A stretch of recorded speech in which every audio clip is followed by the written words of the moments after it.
Es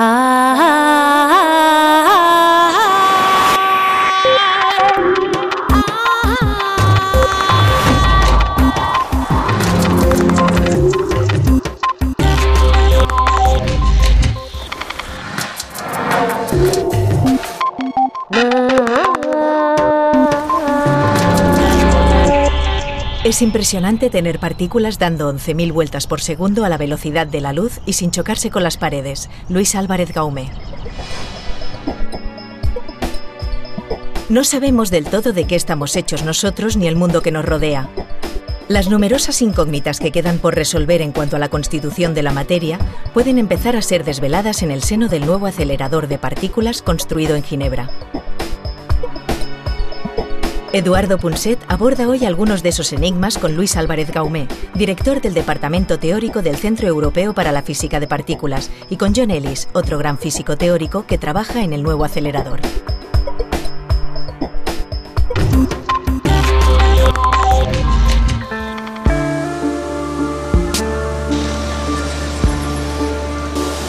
Pues estamos en Ginebra esta vez, ¿no? Ciudad fronteriza si las hay.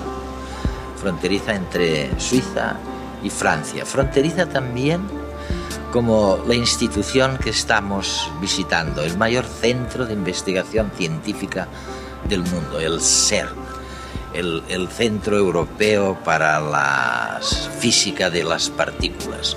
Es realmente un centro que a los europeos les cuesta algo así como 650 millones de euros anuales.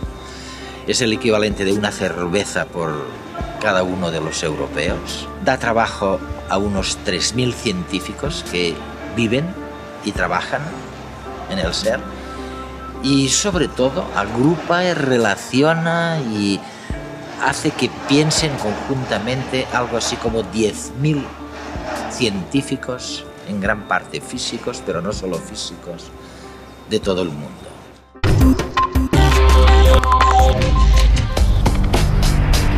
¿Cuál es el lugar más frío de la galaxia? ¿Alguna región a millones de años luz de nuestra casa? No, está aquí, en nuestro planeta. ¿Y el punto más caliente de todo el universo? ¿En el corazón de alguna estrella gigantesca? No, está en Europa, en el límite entre Suiza y Francia. Para responder a las preguntas más fascinantes sobre el origen del universo y sobre la naturaleza de la materia, los científicos han construido una máquina extrema, el colisionador de partículas más potente del mundo, el LHC. Los físicos del Laboratorio Europeo para la Física de Partículas, el CERN, son como niños curiosos que destruyen juguetes para ver qué tienen dentro. En los 27 kilómetros circulares de túneles hay toneladas de imanes enfriados hasta una temperatura menor que la del espacio interplanetario.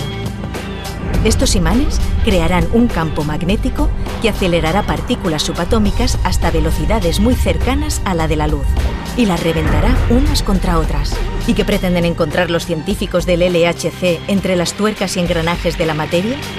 Una de las piezas más codiciadas es la llamada partícula de Dios o bosón de Higgs, una partícula que nunca ha sido vista pero que es la clave para entender por qué las demás partículas tienen masa.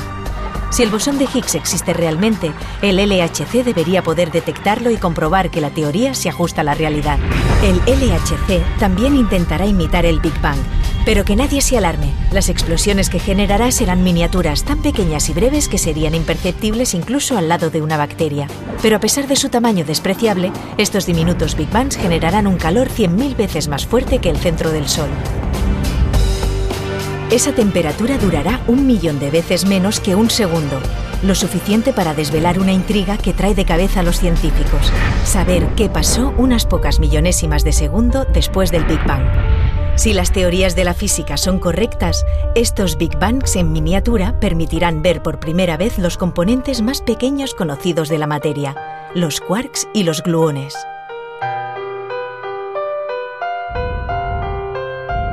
También hay esperanzas de que el LHC pueda detectar algún tipo de partícula aún desconocida que ayude a desvelar el misterio de la materia oscura, 5 veces más presente en el universo que la materia conocida. Los experimentos del LHC nos ayudarán asimismo a entender por qué no hay rastros de antimateria donde sea que miremos, desde nuestro cuerpo hasta las galaxias.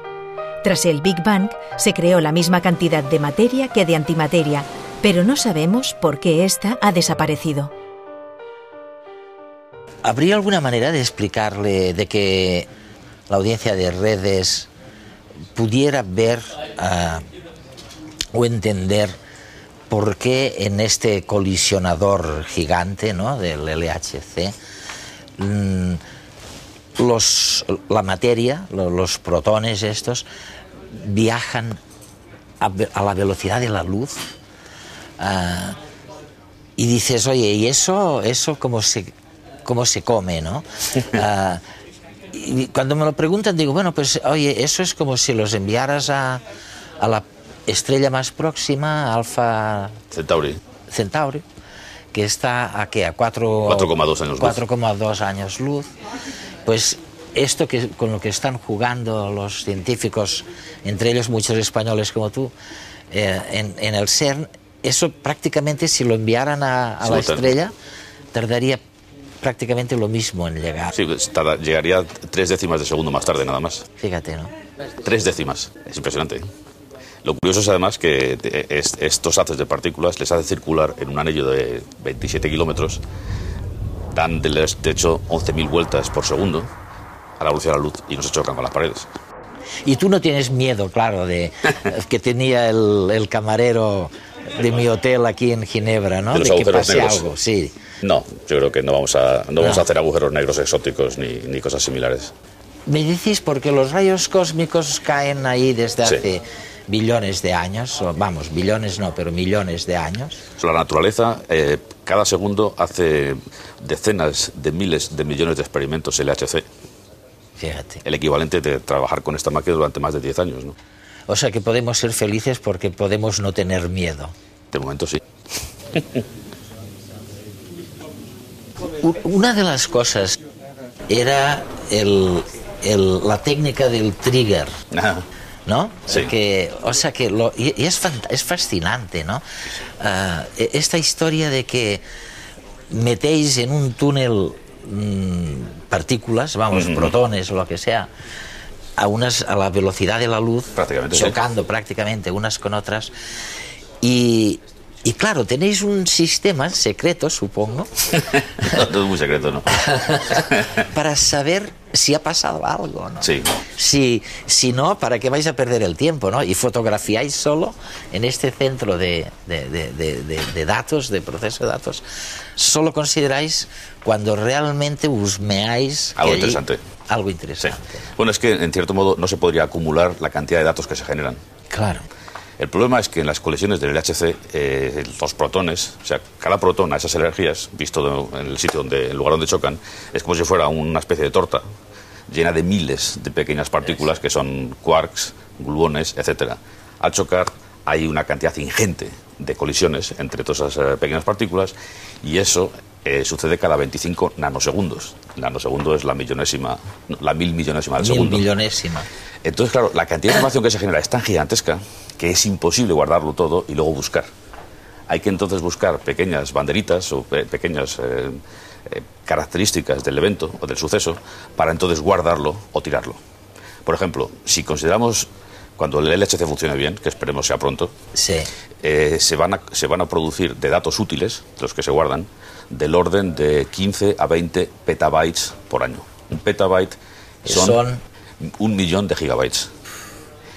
Eso, hay una manera de pensarlo que es muy sencilla. O sea, para hacerse una idea de lo grande que es. Imagínate que en el momento en el que naces, una persona que vive 100 años, se le empieza a filmar con cámara de alta definición. 10 megapíxeles por toma, 50 tomas por segundo. Y seguimos, ¿no? Durante 100 años, toda tu vida. Esa información es solamente medio petabyte. Fíjate. Pues de esos 20 petabytes es prácticamente la 1000 millonésima parte de toda la información que se genera en el LHC.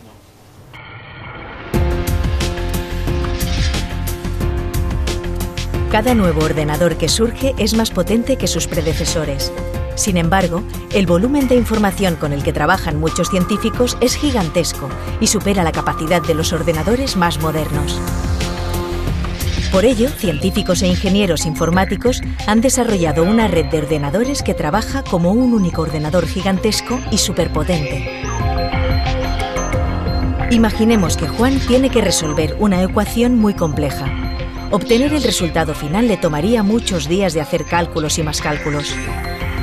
Pero Juan tiene una red de amigos en la que todos colaboran para resolver sus problemas. Cuando uno de ellos tiene una ecuación muy larga, la parte en trozos más pequeños y fáciles de resolver y los distribuye entre los demás.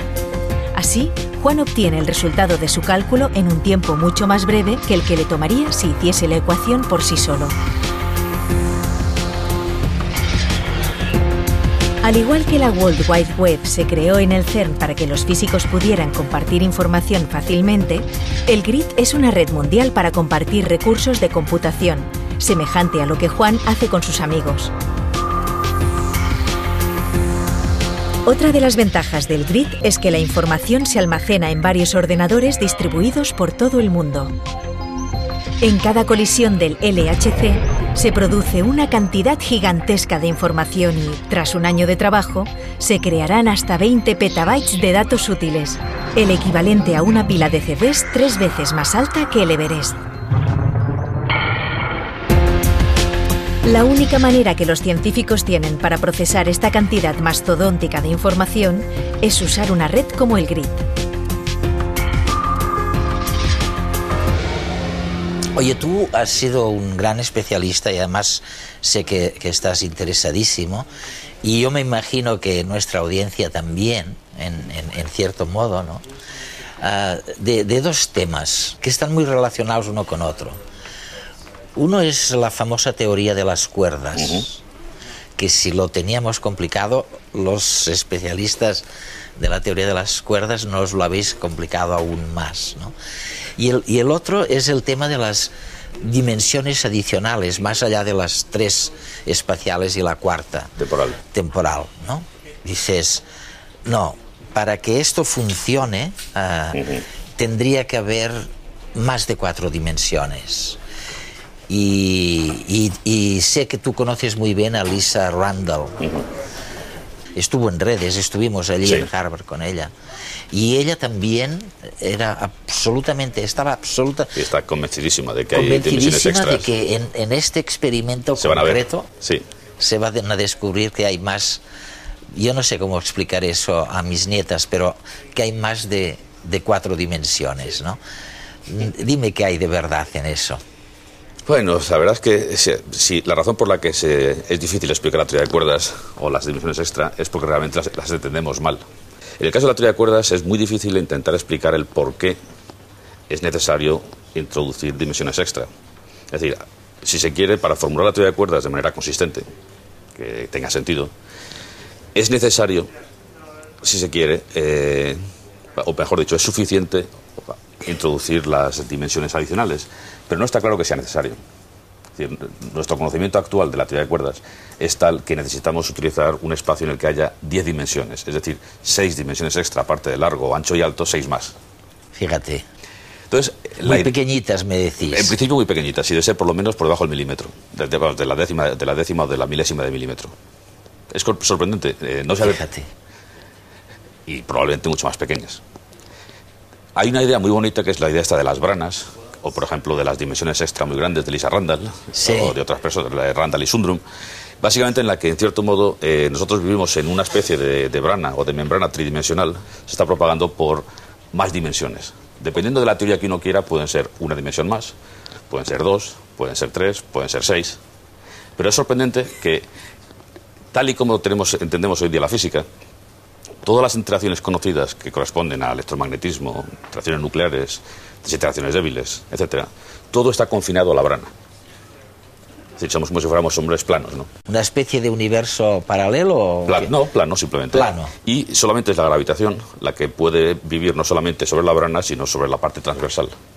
Y nosotros básicamente nos estamos moviendo en esta brana sin darnos cuenta de que estamos evolucionando en un universo que tiene no solamente 3 dimensiones, como las que vemos, 10, sino muchas más. Y no podemos saber nada de las otras branas. O sea, estamos incomunicados de las otras branas. No, si hay alguna colisión nos enteraremos, pero brevemente, porque nos moriremos enseguida todos, ¿no? Claro. Pero vamos, no, en principio sería difícil conocer las otras branas. ¿Y explicaría eso que que es otra cosa sorprendente que me decís los físicos. Yo suelto esta pluma y se cae pero volando, ¿eh? Y vosotros me decís, no, la fuerza de la gravedad es pequeñísima, ¿no? Sí, es cierto. Y bueno, admitamos, pero si es verdad que es pequeña, se podría deber al hecho de que al atravesar diversas branas fluye con menos fuerza la gravedad y nos llega a disminuida.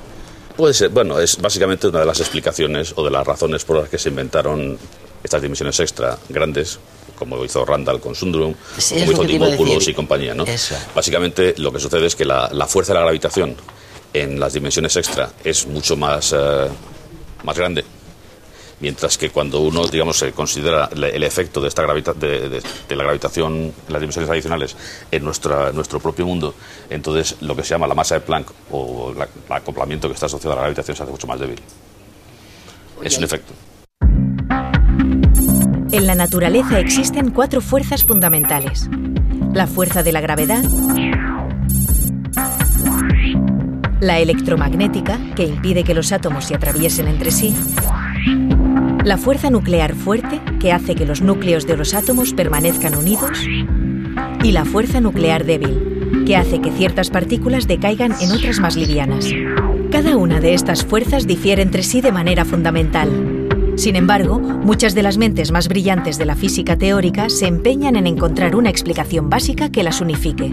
Los físicos que investigan sobre la teoría de cuerdas sostienen que han encontrado un principio básico que sirve para explicar las 4 fuerzas como si fuesen una sola. Ese principio está dado por la vibración de unas cuerdas inimaginablemente minúsculas, hasta 100 trillones de veces más pequeñas que un protón. Según explica la teoría de cuerdas, cada tipo de vibración diferente se corresponde con alguna de las partículas subatómicas conocidas. ¿Y por qué algunas cuerdas vibran de manera diferente que otras? Para que las ecuaciones de la teoría de cuerdas funcionen, los físicos especulan con que existen más dimensiones espaciales que las que conocemos. Según el tipo de contacto que tienen con las dimensiones extra, las cuerdas vibrarán de modos diferentes. La versión más reciente de la teoría de cuerdas calcula que 11 dimensiones serían suficientes para explicar las vibraciones de las cuerdas que dan vida a las partículas subatómicas. En esta nueva versión de la teoría, se plantea que un tipo de cuerdas podría estirarse hasta alcanzar un tamaño gigantesco. Esto daría lugar a lo que los físicos llaman una brana, en la que nuestro universo entero podría estar contenido. Así como hay una brana que contiene nuestro universo, podrían existir innumerables branas que contendrían otros universos. También se ha propuesto que estas branas paralelas podrían explicar por qué percibimos que la gravedad es mucho más débil que las otras fuerzas. Las cuerdas que forman las partículas son abiertas y sus extremos estarían fijos en nuestra brana. Sin embargo, la cuerda responsable del gravitón, la partícula de la fuerza de la gravedad, sería una cuerda cerrada. Al no tener sus extremos fijos en ninguna brana, la gravedad estaría diluida entre todas las branas y nosotros percibiríamos solo una pequeña parte de su fuerza.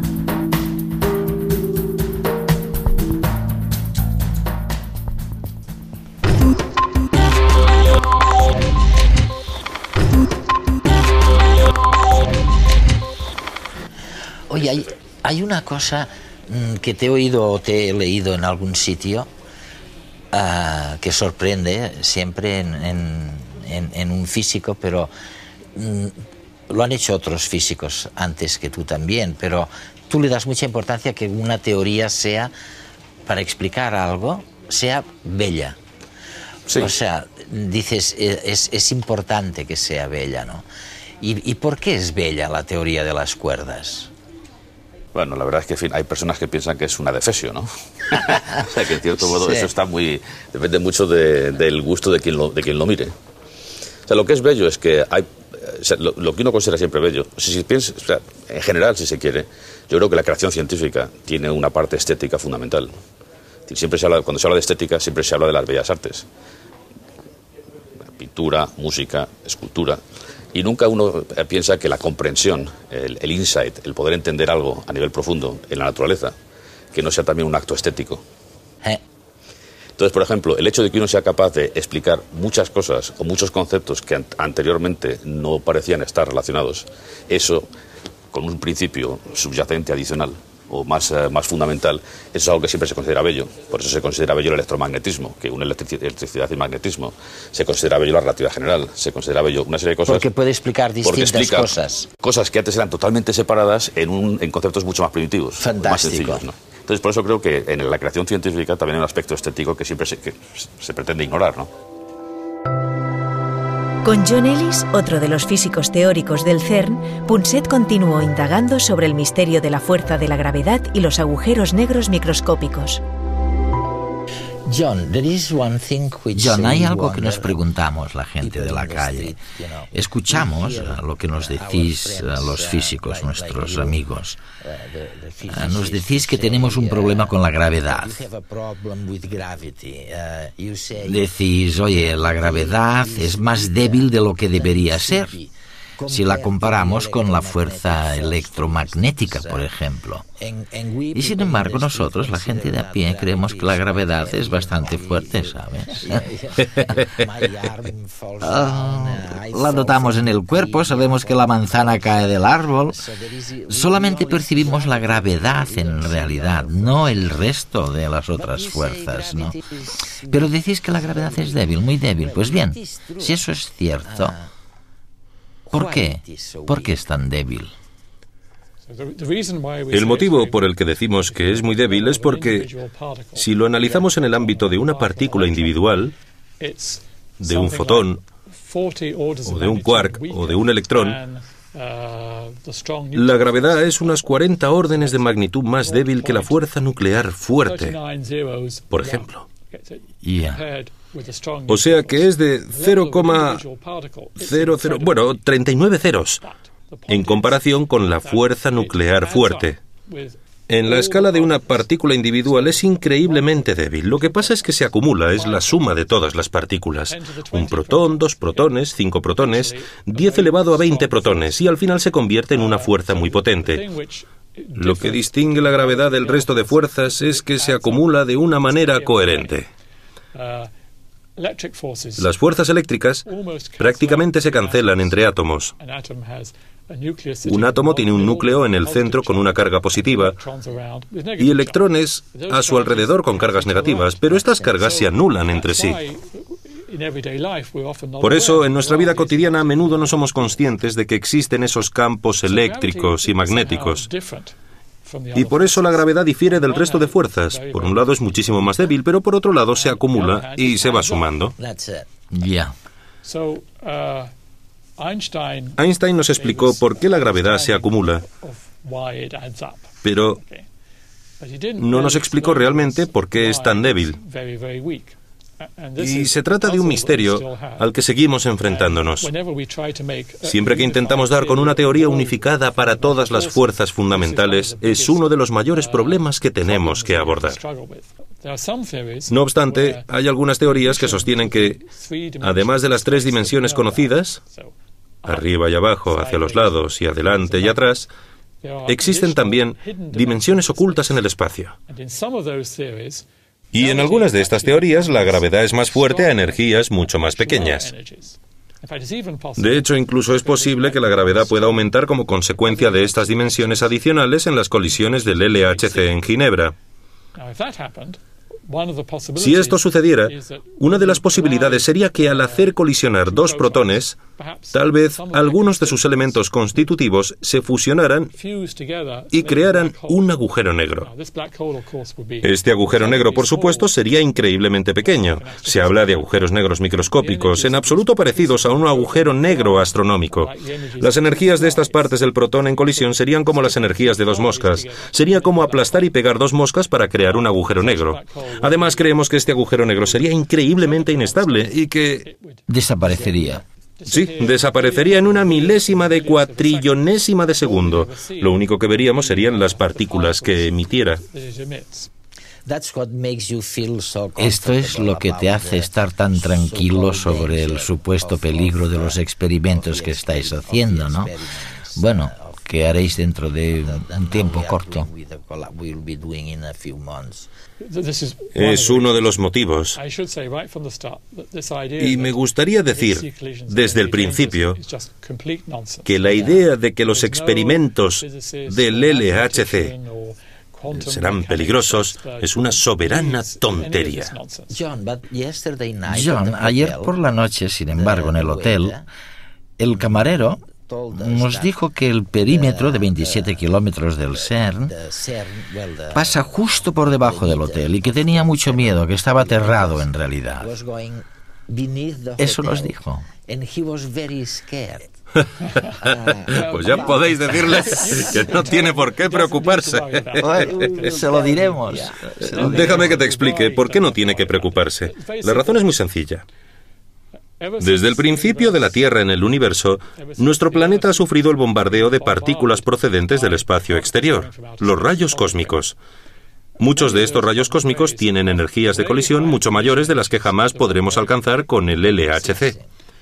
Y llevan bombardeando la Tierra durante miles de millones de años. Y seguimos aquí.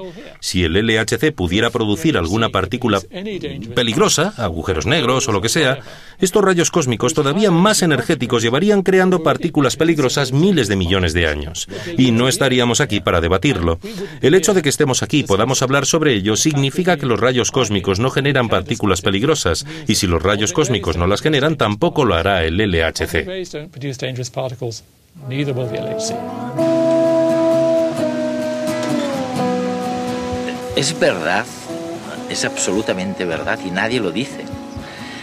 Pero lo que diferencia al mayor centro de investigación científica del mundo, al CERN, es decir, al Centro Europeo de la Física de Partículas, que atañe o involucra en este esfuerzo de investigación a más de 10.000 científicos de todo el planeta.